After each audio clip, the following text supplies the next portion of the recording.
Bonjour, merci à tous d'être là pour parler du coup maintenant de l'impact qu'a eu le développement du web et du numérique sur la musique. Donc c'est une première pour moi, je suis très contente d'être là, de parler d'un sujet qui me passionne. J'ai commencé ma carrière dans la musique plutôt dans la partie label et je me suis assez rapidement orientée vers la partie plutôt business chez Universal Music pour travailler sur l'innovation, les nouveaux business models et les nouvelles sources de revenus qu'une maison de disques peut mettre en place aujourd'hui pour se renouveler. Et depuis quelques temps maintenant, je lance aussi mon propre service qui s'appelle lovelivemusic.fr avec 3 associés et qui a vocation à être le premier service de collection de souvenirs de concerts et de recommandations de concerts par le biais des avis du public. Et donc du coup, l'industrie de la musique à l'heure actuelle, elle est face à une situation qu'on pourrait qualifier de darwinisme digital. En gros, la situation dans laquelle elle est, et la question à laquelle elle doit répondre aujourd'hui, c'est comment innover avec tous ces nouveaux usages pour ne pas mourir. Ce qui est surprenant, c'est qu'en fait, on a un peu l'impression à l'heure actuelle que l'industrie de la musique est assez stagnante, qu'il y a peu de choses qui se passent. Comme le disait Vanessa juste avant, c'est vrai que c'est pas en regardant les grands groupes qui ont un peu du mal à se renouveler, à se développer, qu'on peut vraiment avoir une bonne vision. D'autant plus que l'industrie de la musique, elle a toujours su, historiquement, s'adapter aux évolutions technologiques. Avec l'apparition du phonogramme, avec l'apparition de la radio, puis du vinyle, du CD, l'industrie a vraiment la musique a vraiment toujours réussi à s'adapter. Et c'est seulement depuis quelques temps qu'on a l'impression en fait que plutôt que de surfer sur la vague des nouveaux usages, les grands groupes ont tendance à se construire des barrières pour se protéger. Et en fait, l'objectif de cette présentation aujourd'hui, c'est de vous montrer qu'en fait, si on regarde juste derrière les grands groupes, derrière les grandes majors, il y a énormément de choses qui se passent dans la musique aujourd'hui et il y a énormément de choses à construire encore également. Donc, comme le slogan de la Blend, c'est Makers Gonna Make, si jamais ça peut aussi vous donner des idées, je serai très contente du résultat. Alors, on n'aura pas le temps à un quart d'heure de couvrir bien sûr tout le sujet parce qu'il y a énormément de choses qui pourraient être dites.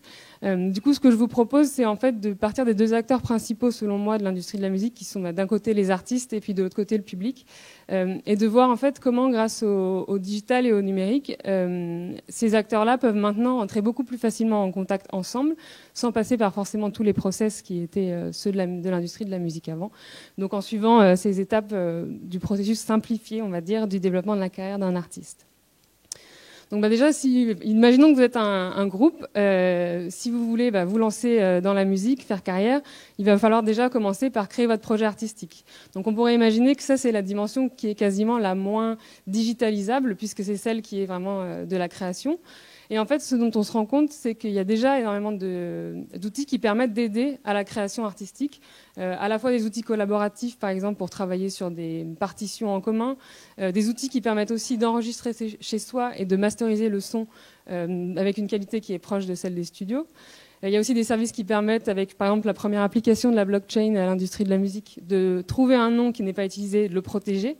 Et il y a aussi des services qui vous permettent de rentrer en contact avec des graphistes, avec des designers, des créateurs, pour illustrer visuellement votre univers artistique. D'après moi, sur ce sujet-là, les opportunités, elles sont encore assez vastes et elles sont plutôt celles qui permettront à des artistes d'être en contact avec des professionnels qui peuvent les guider. Parce que je mentionnais en introduction qu'à l'heure actuelle, avec le web, les artistes peuvent rentrer directement en contact avec le public, mais c'est vrai qu'ils ne pourront jamais vraiment se passer non plus des professionnels qui connaissent leur métier bien mieux que tout le monde. Donc pour moi, il y a un enjeu, par exemple, au niveau de la création artistique, de permettre aux artistes de trouver des managers qui peuvent vraiment les aider, les guider dans leurs choix stratégiques. Parce que Pascal Nègre, donc un grand pape de la musique en France, qui disait il n'y a pas longtemps qu'un artiste débutant et un manager débutant, ça fait beaucoup de débutants. Donc l'idée, ce serait plutôt pour un artiste débutant de trouver un manager confirmé. Mais du coup, il n'y a pas de moyen, par exemple, à l'heure actuelle, pour un artiste de démontrer son envie de se lancer, la cohérence de son projet, sa volonté de travailler.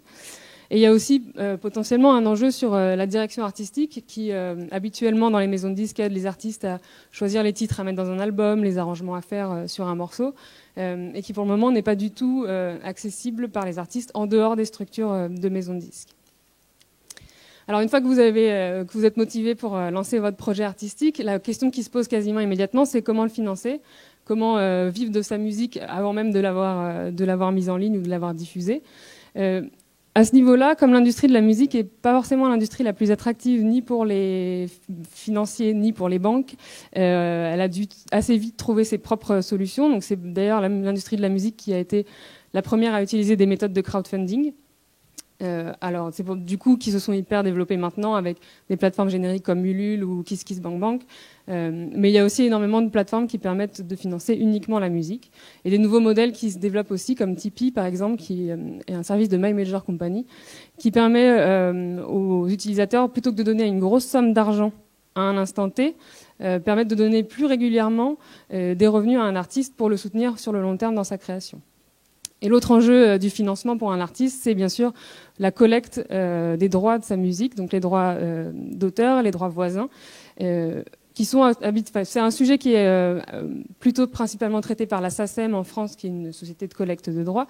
Mais il y a de plus en plus de services qui permettent aussi de traquer de façon précise comment sont utilisés les morceaux en ligne, par exemple dans les nouvelles radios digitales, sur les plateformes de streaming, pour être sûr de pouvoir collecter les droits qui nous sont dus. Pour moi, les opportunités sur cet aspect-là, elles sont liées d'abord à la question de la juste rémunération de la valeur de la musique, enfin, du travail d'un artiste. C'est des débats qui sont en cours, il y a pas mal de tentatives qui se font. Il y a une start-up aussi à Lyon qui s'appelle Indélab et qui lance Indétouch, qui est une plateforme de streaming qui met en avant un business model équitable et un peu différent des autres pour justement rémunérer et encourager la découverte de nouveaux artistes. La blockchain est aussi clairement une énorme opportunité pour cet aspect-là de l'industrie parce que ça permettrait à des artistes, avant même de diffuser leur contenu en ligne, de déjà décider comment est-ce qu'il pourrait être utilisé, qui sont les ayants droit qui ont travaillé sur le titre, comment ils doivent être rémunérés, tout un tas d'autres éléments qui permettraient vraiment de traquer et de collecter les droits de façon beaucoup plus efficace. Et puis évidemment, les évolutions de la fintech vont certainement influencer l'industrie de la musique avec par exemple de nouveaux modes de micro-paiement ou le paiement sans contact par exemple. Alors une fois qu'on a créé sa musique, qu'on a réussi à la financer, il faut la diffuser. Et alors là, je ne vais pas vous apprendre grand-chose sur l'abondance de plateformes de streaming et de téléchargement.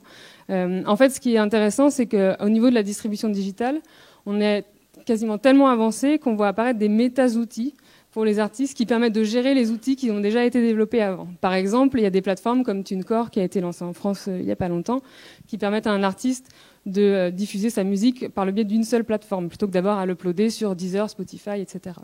Il y a aussi un service qui s'appelle SoundsGood, qui est très intéressant, même en tant que public, vous pouvez y aller, qui permet de créer une playlist sur SoundsGood et de la diffuser sur plusieurs plateformes en même temps pour ne pas avoir à la dupliquer à chaque fois. Et qui dit streaming et qui dit écoute en ligne dit forcément énormément de création de données, à la fois données d'écoute, données sur qui écoute, qui est en train d'écouter, où est-ce qu'il se trouve par exemple.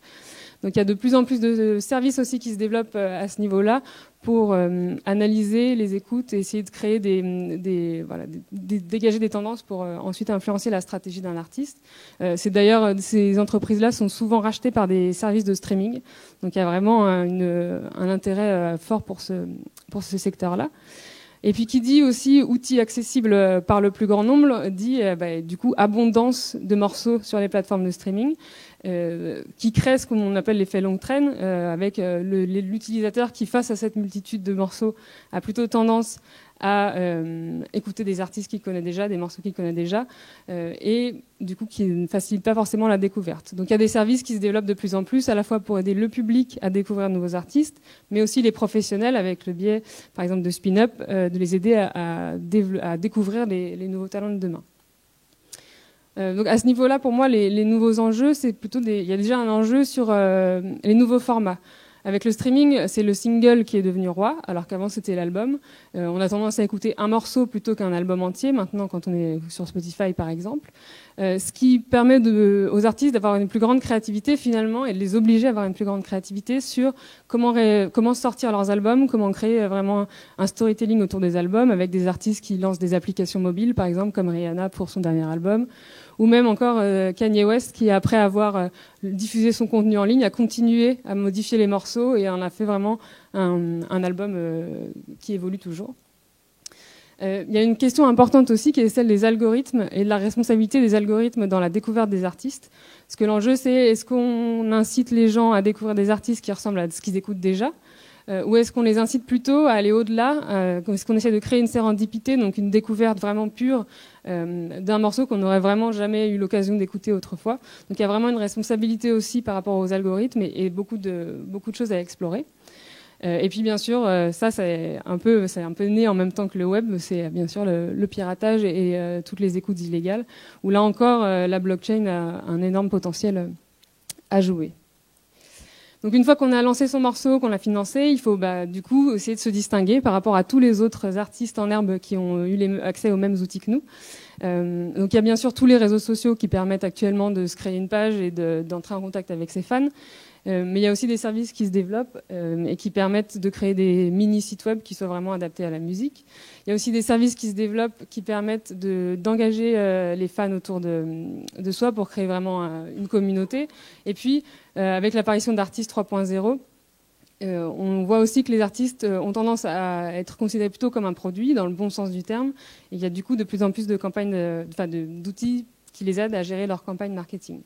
Donc là, pour moi, l'opportunité, c'est encore une fois comment aider les artistes à pas se perdre dans toute la multitude d'outils, pas passer tout leur temps et tout leur argent à gérer tout ça, et surtout comment aussi créer des ponts entre les données qui sont collectées entre toutes ces plateformes et tous ces services. Et puis finalement, pour terminer la chaîne, à l'heure actuelle, avec la diminution à la fois symbolique et monétaire de la valeur d'un morceau enregistré, le live est de plus en plus important pour les artistes, à la fois en termes de revenus, mais aussi en termes de promotion et en termes de visibilité. Et du coup, cette dimension de l'industrie qui est encore assez artisanale voit de plus en plus de services se développer. Et alors, ce qui est intéressant ici, c'est que c'est principalement avant le concert qu'on retrouve ces services-là. Des services qui permettent de trouver des dates en étant mis en contact avec des salles ou avec d'autres artistes. Des services qui permettent d'optimiser sa tournée en demandant au public, par exemple, dans quelle ville on doit aller jouer. Des services qui permettent de diffuser en une seule fois sur plusieurs agendas ces dates de concert. Et puis, bien sûr, des services plus adaptés aux artistes en développement, de billetterie à moindre coût, ou même des services d'abonnement de concert qui permettent d'aider le remplissage. Parce que le remplissage, c'est vraiment aussi un enjeu pour l'industrie du spectacle. Il y a encore 30 à 40% des places qui restent invendues en moyenne. Donc il y a vraiment un travail à faire sur ça. Pour moi, ça passe aussi par la découverte, par l'incitation à découvrir des nouveaux artistes. Parce que sur le streaming, dans la musique enregistrée, on a des playlists, on a des curators, on a des diggers qui sont là pour nous guider un peu dans la multitude de contenus. Alors que sur le concert, alors qu'il se développe de plus en plus, on n'a vraiment pas ce genre de service. Et puis il y a aussi la question de la revente sur le marché noir de places de concert, où là aussi la blockchain permettrait d'identifier les conditions de revente, le prix d'achat, des choses comme ça. Pendant le concert, se développent aussi des services de live, donc avec du live audio et du live vidéo. Mais il y a encore peu de services qui permettent de savoir qui est vraiment dans la salle, qui est là à l'instant T, savoir qui est le public, savoir là où on peut dans le streaming, savoir qui écoute exactement son morceau. Dans le live, on n'est pas encore capable de le faire. Et il y a aussi très peu de services qui permettent de créer une interaction entre la salle, l'artiste, le public, de créer des concerts qui soient plus interactifs encore que ce qu'ils sont déjà. Et après le concert, alors là, il y a vraiment encore peu de choses qui se sont développées. Il y a peu de moyens pour le public de rester en contact avec l'artiste de créer de la fidélité, ou les salles aussi ont encore peu de moyens de créer de la fidélité à leur programmation, par exemple. Les artistes doivent aussi réinventer à chaque fois les nouveaux moyens ils ne peuvent pas vraiment capitaliser sur les succès qu'ils ont pu rencontrer dans leurs précédents concerts. Ils doivent refaire de la communication à la fois auprès du public, mais aussi auprès des professionnels pour les convaincre de l'intérêt qu'il peut y avoir pour leurs concerts. Et les professionnels travaillent encore vraiment de façon très artisanale dans cette dimension-là de l'industrie, et très peu d'outils sont disponibles. Donc, pour conclure brièvement, alors j'ai fait très vite une overview assez rapide de tout ce que moi je vois là depuis que je travaille vraiment à plein temps sur mon projet, de toutes les opportunités qu'il y a dans l'industrie, à la fois des opportunités pour des méta-outils, éviter de perdre son temps, être plus efficace, des outils tout court pour les professionnels qui sont parfois un peu démunis, et puis évidemment la question de la découverte, de l'enjeu de la découvrabilité à la fois dans le streaming mais aussi dans le live. Et puis voilà, il y a beaucoup de choses à faire aussi sur l'analyse des données, la transversalité et la transparence des données également. Donc j'espère que ça vous a potentiellement donné des idées. de nouveaux services à développer. Si vous avez des questions, je suis disponible. Et sinon, je mettrai, comme il y a beaucoup d'entreprises qui ont été citées, je mettrai sur LinkedIn les slides avec des liens vers tous les services qui ont été mentionnés si vous êtes intéressé d'en découvrir plus. Voilà.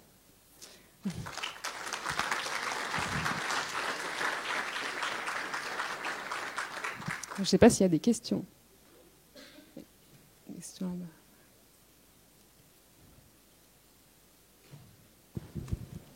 Bonjour, merci pour cette conférence. Une question, le recul que vous avez à Universal sur la digitalisation. Oui. Vous avez des artistes qui vont fédérer des communautés sur Facebook, qui vont avoir des vues sur YouTube. J'imagine que c'est intéressant pour les jeunes qui se lancent, les jeunes artistes, j'entends, de disposer de ces outils pour se faire connaître, pour vendre leur musique et pour en vivre. Oui. Derrière, il faut savoir quel recul ils ont par rapport au rôle des majors. Vous avez certainement des étiquettes, des genres qui sont vendeurs, et qui fait que derrière, certainement en interne, vous avez une veille sur les artistes qui vendent et sur ce que vous voulez vendre. Ce qui fait qu'à un certain moment, ces outils sont intéressants pour un artiste. Comme vous l'avez dit, au final, il lui faut un mentor, il lui faut quelqu'un qui l'encadre, qui sache vendre, qui sache marketer. Mais à la limite, on n'a plus besoin de major parce que ce que vous demandez au final, ce que vous attendez de la digitalisation, c'est une réduction des coûts. Vous allez chercher des artistes sur YouTube qui sont capables de fédérer. Vous savez qu'ils sont déjà capables de vendre, qui sont déjà capables d'assurer en concert. Vous savez que vous n'avez pas à payer une certaine partie des frais. C'est intéressant pour un major, et je comprends à juste titre dans ce sens-là le rôle de la digitalisation pour vous. Après, si on n'a pas besoin de faire de promo et de vendre à grande échelle, on n'a pas besoin de major. Et en ce sens-là, comment vous vous positionnez par rapport aux artistes émergents ? Est-ce que vous attendez d'eux qu'ils soient capables tout de suite de fédérer ? Est-ce que vous êtes plus ou moins averse au risque ?